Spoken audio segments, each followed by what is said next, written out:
generally, Brain Awareness Week is like a global campaign that like kind of brings in billions of people, all with the interest of like increasing people's passion and interest in the brain. We wanted to share this passion that we had for neuroscience and get other people to realize how complex and how interesting this organ is. We got to interact with and engage students from all grade levels. For example, freshmen are just starting to take bio classes.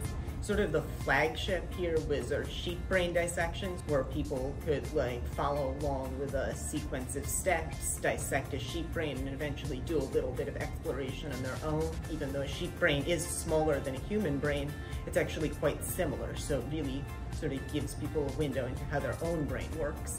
When I was looking at people who had no exposure to the brain before, what I saw was my own interest when I first encountered the brain. Seeing that in other students was so gratifying. So then we also had the spiker box neurostimulation activities, and we used sort of an interesting model organism for that. It's called the Madagascar hissing cockroach. It's an insect that's frequently used for neuroscience research or neuroscience demos like this. We stimulated legs of the cockroaches and electrically stimulated them and made them dance with music.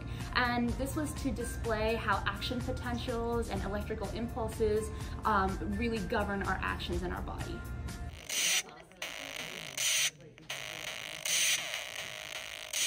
We also did some collaborations with other clubs. We collaborated with the Escape Room Club to offer a scavenger hunt throughout the school that lasted the entire week. We also worked with Mr. Arthur, one of the PE teachers, to put on yoga to really sort of illustrate the mind-body connection and give people a little bit of relaxation.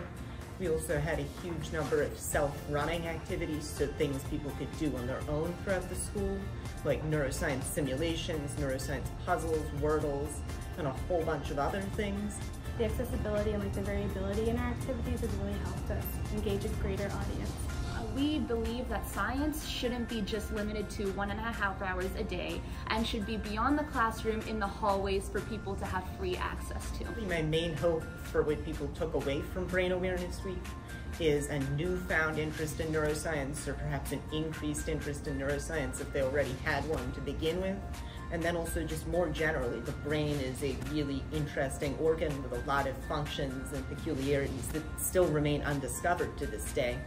So really to bring the next generation of people who will become interested in it and maybe uncover new things about it.